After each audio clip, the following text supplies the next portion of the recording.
It's Rhema Afternoons with Tom and Di. Great to have you with us, and middle of the week once again, which sees us once again with a focus on the global church. And this is looking at areas of the world where Christians suffer for their faith, suffering persecution. And we do this with Open Doors, who, of course, work with Christians right around the world in these situations. Executive Director Anna Hutchins from Open Doors with us on the show again. Good afternoon, Anna. Great to have you with us. Good afternoon. Great to be here. Tell us about the situation in Sudan, which has brought it to the fore in terms of your attention this afternoon. Thanks, Tom. Yeah, Sudan is a very complex country. Many of your listeners will know Sudan from being on the news. It is normally the headline of terrible poverty. Some of your listeners will know that in April last year, a war broke out between two warring factions. Sudan has had a long history of political challenges and infighting within the country, but a civil war broke out last year. The two sides are the Sudanese Armed Forces, which is sort of like a government group, and then the Rapid Support Forces, and they're basically in a power struggle to overtake the country. And so that war, as war often does, has deepened existing vulnerabilities, and it's created multiple crises around malnutrition and displacement for people who live in Sudan. And I guess an increasingly precarious situation for Christians in that part of the world. Can you tell us of a situation that happened more recently where Christians were imprisoned? That's right. So in contexts like this, obviously all civilians within the country are impacted, but there is another added layer for Christians. It deepens the persecution and the attacks that they experience. So Sudan is a strongly Islamic nation. People who convert from Muslim to Christianity are highly targeted and seen as betrayals by their family. Many parents don't even share their faith with their children because they're so scared about being found out. And so what's happened in this particular situation is only less than a week ago, 18 Christians were imprisoned. It actually began with 26 Christians fleeing from their community, trying to find a safe place in the midst of this war and conflict and violence. And then they were captured, and 8 believers have been able to be released, but 18 Christians remain imprisoned. They're all from the Sudanese Church of Christ, and they've been arrested, they've been interrogated, and we're not sure where they are. We've been unable to find their location. And so it's very concerning for these Christians and their families.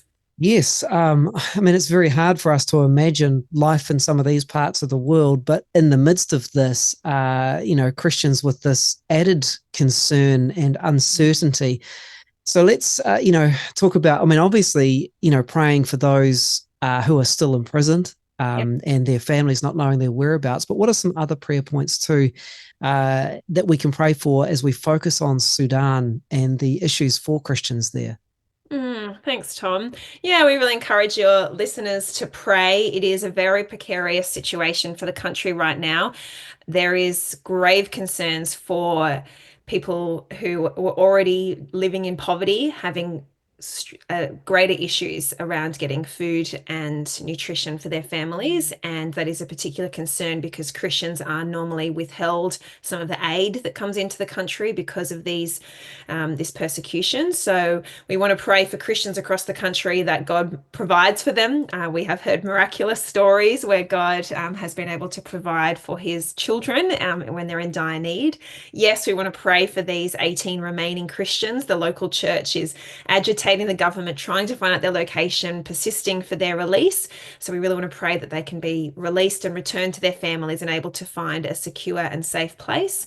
And we do want to pray for the Christians that remain in the country. So many of them are fleeing because of the violence, but with so many of these Islamic nations, we know that this life is fleeting and we want people to discover Jesus, and we need God's hands and feet to be on the ground, even in really difficult places like Sudan. And so we need God's small lights in this darkness. So we want to pray for those Christians who remain in the country to be strengthened by him and able to do his work and bring glory to him. Anna, thank you so much for your time this afternoon. Putting a spotlight on a part of the world that really does seem to be struggling at the moment, and so many different ways that we can pray for Sudan and Christians in there as well. So if people want to find out more about what life is like for Christians living in Sudan, how can they find out, or where can they go for details? Thanks so much, Di. So we have sort of in-depth profiles on each of these countries on our website. Sudan is number 8 on the World Watch List, so very high up in places where it's really difficult to follow Jesus. Our website is opendoors.org.nz, so we'd love for your followers to go onto that website and you can find the World Watch List profiles and read up more about Sudan and how you can pray, and also about this story. Well, with a focus once again on the global church, Anna Hutchins with us, Executive Director for Open Doors in Australia and here in New Zealand. Thank you again for your time, Anna. I really appreciate it. Great to chat with you. Thank you so much. Thanks for joining us on Rhema. Now, if you found value in today's content, hit that like button. And if you haven't already, consider subscribing to our channel with the subscribe button. This really helps us to continue to produce more quality content for you. And hey, if you'd like to stay updated and never miss any of our future videos, ring that notification bell as well.